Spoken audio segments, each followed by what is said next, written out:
Very few people have heard my husband's whistle and lived to tell the tale. They say nobody's a saint. Most people I knew beg to differ. My late husband was as close as it would get, and everyone else in our town thought the same. Nobody would dare say a bad word about Edward. He was dignified, kind, and patient beyond words. Of course, I knew better. My husband was a complicated man, and I loved him regardless. A few days after his disappearance, he'd been left on my front door. This is the interesting part months later. I believe a month or so after our anniversary. It's faint, but it's there. The bitter whistle of time, running dry. Alexandria did all she could do, but I fear there's nothing that can be done at this point. I hear it in every syllable. She says even in her whispers to me, while we're intimate. It's there, I feel it, scratching at my throat, climbing its way up and out, forcing me to swallow as hard as I can in my moments of solitude, buying her the time she needs to eventually decide she prefers to live. I suppose I could tell her that I'm battling the urge to slit her throat and do unspeakable things to her, but what would that accomplish? I'm quite sure it's not egocentric to assume she'll still love me for a bit too long after leaving me. This being inside of me, it can feel when my victims still have their attachments and will not leave them until they eventually let me go. That same entity puts its hand on my shoulder. It tells me what to say to win those hearts and reminds me of how little control I actually have over it. I knew my husband was no normal man. He seemed too perfect. Not to me, to everyone else. Nobody could find a single fault. And let me explain what I mean by that. Little things such as Edward telling a lie. A blatant one, as if claiming he attended an event that I knew for a fact he wasn't there for, such as a town hall meeting or a neighbor's engagement party. As long as he showed that lovely smile and claimed he was there, nobody could say otherwise. Everyone would have memories of him there, and they would somewhat be coherent with what others remember. I never knew how he'd do it, but it never worked on me. He tried, believe me, but I could always see past it, and I assumed that's why he loved me. Now I realize it's what kept me alive in the absence of his love for me. That, and nobody suspects a married man. I'd accepted that all this dies with him. The heartache, the murder, all of it. But then the murders continued, in the same fashion. Grotesque acts precluded by a whistle. My husband passed. I know that for certain. I watched his body get lowered. He's gone. So how have his actions lingered on our town? I had a conversation with Marilyn the other day. She clutched her scarf close to her gown. We were the last two to stroll out of the Sunday service. It was lovely as always, but had a tension, as if everyone was waiting for a whistle beneath the band's rising strings, or interrupting the pastor's words, turning the silence to absolute chaos, but nothing happened. All the anxious interactions did spark my discussion with Marilyn. It's truly bone-chilling, she'd mutter, her soft voice echoing through the pews. I'm sure it'll pass, I responded. Our steps were small and slow, in no rush, to leave the church empty. My dear, are you certain you wouldn't prefer to live with my husband and I? It's simply not safe for you to be living alone, especially since the whole town knows that you're unprotected. She meant well. Her tone conveyed a genuine worry that stopped me from getting offended. What would that town say, knowing that I'm currently living with a married couple? I reasoned, lest I tempt him into sin, that holy man of yours. We chuckled. I'm sure Gregory wouldn't mind the excitement, she joked back. Our giggles dying out as we stepped foot on the church's porch. The wood seemed to rasp in the breeze, groaning under the weight of its own age. The courtyard was littered with people in their Sunday best, disheveled from a well-spent service, and engrossed in pleasant conversations under the evening sun and biting breeze. He has been more juvenile. Marilyn commented, a lot more like a thought said out loud than something meant for my insight. But I asked anyway, in what way? Late nights. Marilyn sighed to herself. I'd wrongly assumed his post would shame him from this behavior. No such luck. He's a priest. Unfortunately, they have their reputations, I said. You always assume you found the good one. As is our burden as women, she muttered with a faint smile. Before adding, I suppose we aren't wrong all of the time. Edward was certainly one of a kind. She rarely commented on him. I knew she had a great deal of respect for my late husband. I knew if Edward was alive and had courted her in secret, she would have forsaken Gregory, as well as her friendship with me. The neighbors found him before I, and his skin had long started to rot. Already dried by the sun, stripped by the rain, marked by the mud with the odd maggot burrowing its way from under his pores. It was a sight I grieved, but I still breathed a quivering sigh of relief. I'm writing this for 3 reasons. Because one conscience can only carry so much, thrown it all to the wolves and ran off. She unfortunately wouldn't have lasted too long, I suspected. Yes, I said I was lucky. I waited for a few small breaths before asking, how are the wedding preparations going? She grins at me, her bright red lipstick perfectly applied, was now showing signs of a whole day spent wearing it. It's splendid.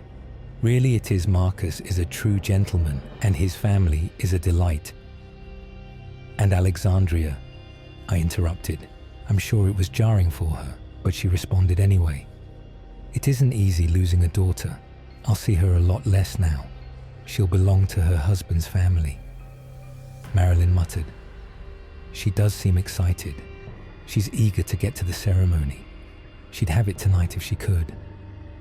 I'm not sure how Alexandria survived, but I have my suspicions. A few days passed, and I had gone over one of the last passages left by Edward, carelessly scribbled on ripped paper, torn by the force of his pen alone. I did it. I did all that it's asked of me, and now it's promised me peace. Now it's promised me a life with my lovely Sylvia, a life with a heart that beats a soul that can cling to another. Please let it be true. A few days later, he'd arrived dead, his already decomposing body cradled in my arms, his lovely Sylvia, and the last person to see him was the bride-to-be. One does not just escape the jaws of death unscathed. She knew something. She wasn't particularly frightened either, not at the sight of me at her front door, just days before her wedding. Good evening, dear, is your mother? She's not here, she's returning soon. Alexandria interrupted. But I'm certain she's not the reason you're here. Alexandria had pitch-black shoulder-length curls, dark green eyes with eyelashes that curl and flutter as if to ensure her innocence, untouched pale skin. She looked as young as she was about 21. I knew immediately why she'd survived. She made me a cup of tea. She spoke clearly. Not a single mumble or stutter. She would ask me to repeat myself blatantly when she misheard. I'd had my suspicions of her character, but I'd never spoken to her without Marilyn present. Now I knew for sure. She was certain. Not at all like Edward interpreted her, and I had a feeling that it was on purpose. I also noticed something. She's pregnant, just barely noticeable to the trained eye, which would explain why her engagement with the gentleman Marcus is progressing so fast. She decided to break the silence herself. Are you going to ask me about your late husband? She didn't sound proud, just not ashamed of her deeds, and I couldn't find it in me to care either way. I just need to know what happened. Would you believe me if I told you? She asked. You'd be surprised, dear. I promised. She recounted her last night with him with no hesitation, as if the tale was clawing at her tongue, begging to be spoken.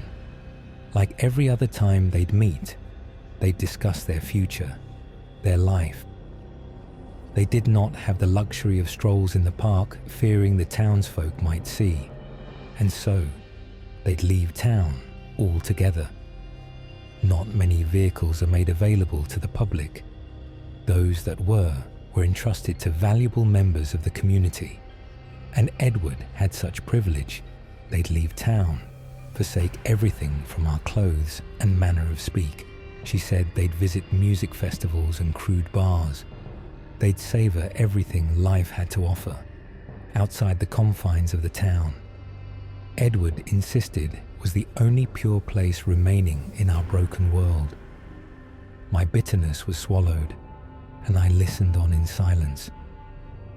He had never attempted anything untoward before, never suggested much besides the occasional stolen kiss. That night was different. He'd never made arrangements for us to sleep there, in the city.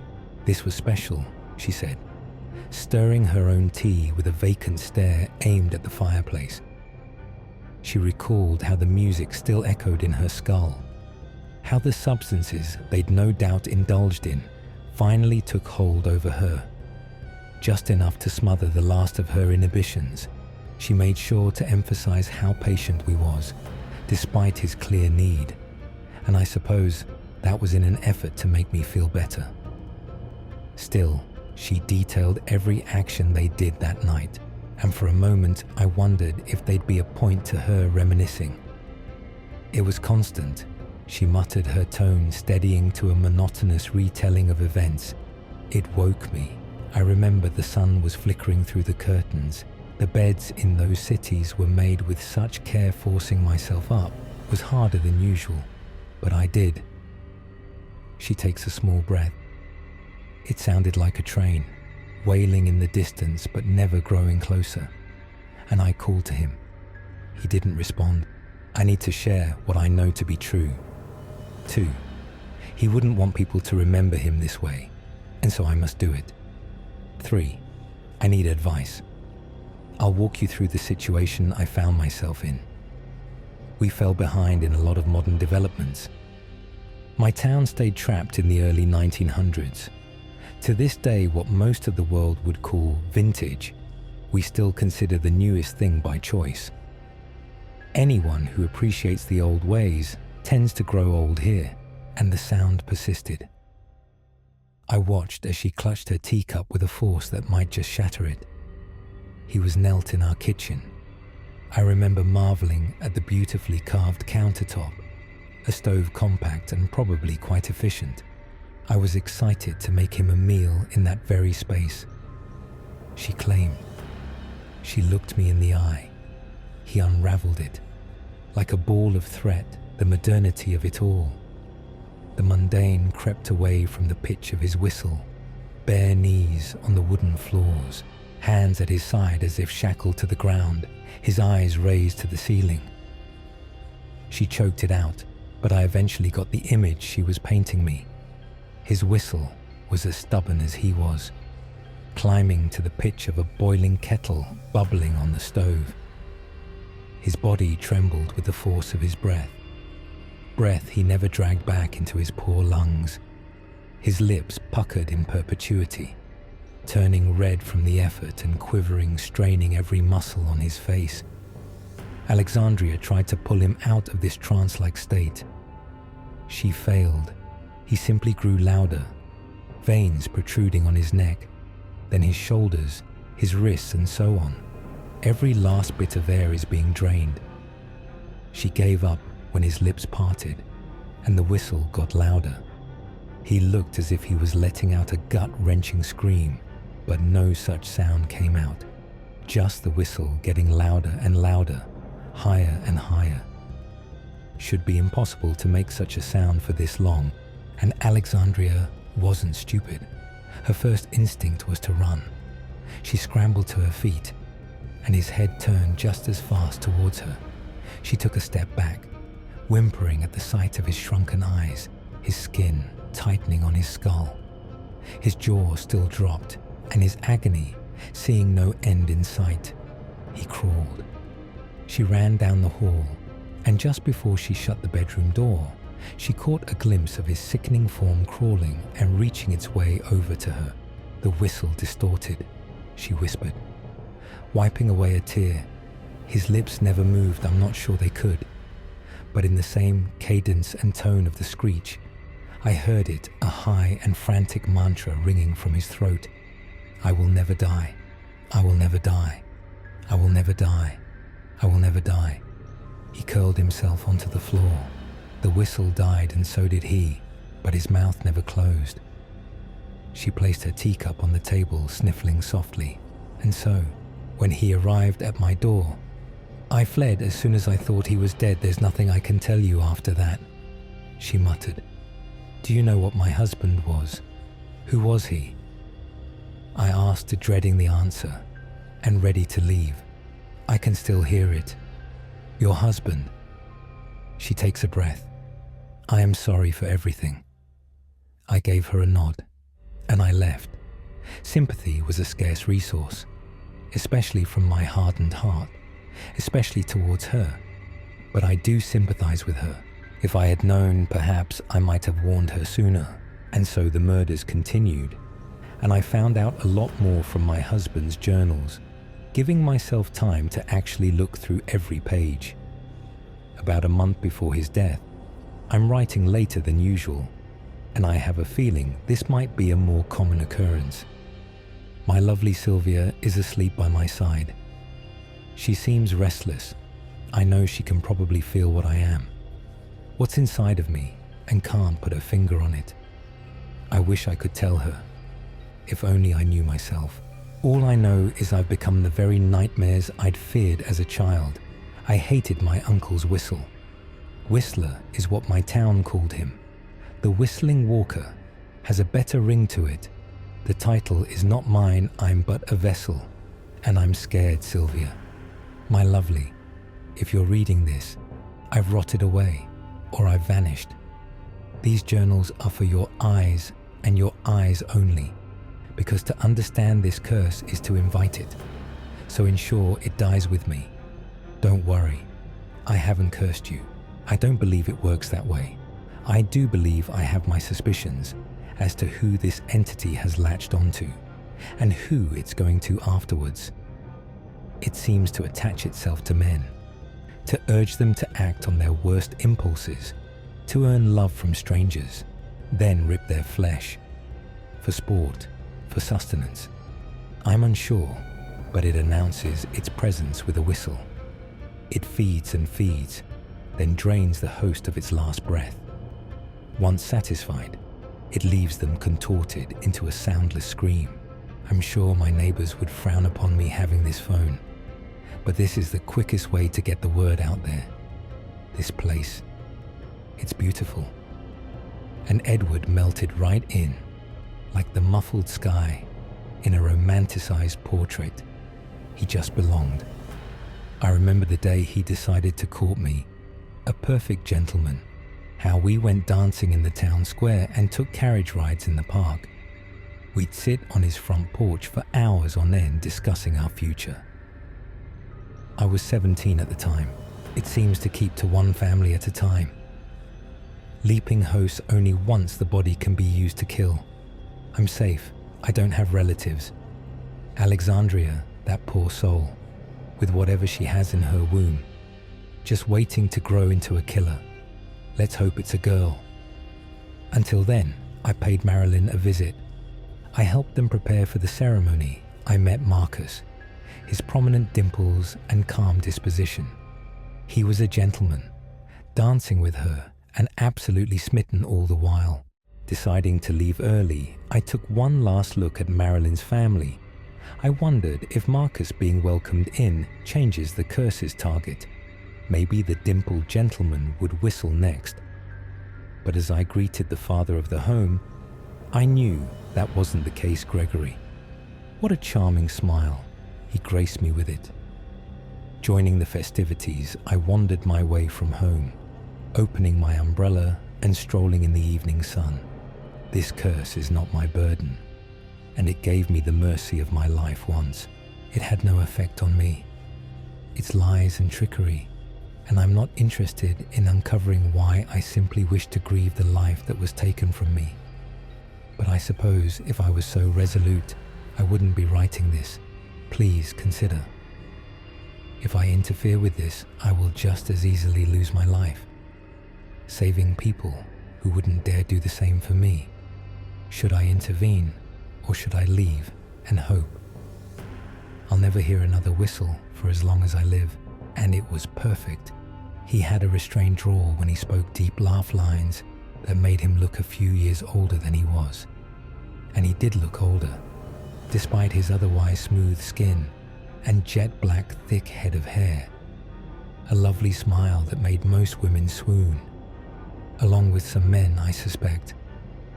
Then there was also the few that saw that smile in their nightmares. He never told me, not directly, but he never hid it either. There's no way to sugarcoat this. My husband was this town's most prolific serial killer for years and years on end. The whistling walker, they called him. Why? Well, the few victims that did escape his grasp reported being stalked by a whistle, usually while walking home from who knows where at late hours of the night. Or maybe your partner was gone for the night, and you heard that very whistle in the other room, outside your bedroom door, in your closet. That was Edward. Very, very few people lived to tell their tales. Those that did had common details. It was no coincidence. Now, how do I know? Well, my husband kept journals, the stuff of nightmares. I'd never wish to read them on the worst human being, but Edward never hid them. Why would he? I'm sure a part of him wanted at least one person to know. And when he realized I was never going to ask him what he'd do on his late nights out, this was the next best thing, I suppose. I won't scare you with the diary entries. It's truly just all the ramblings of a madman, trying to understand the human psyche, wondering why he had no empathy, wondering if he loved me, or anyone for that matter, if he even could.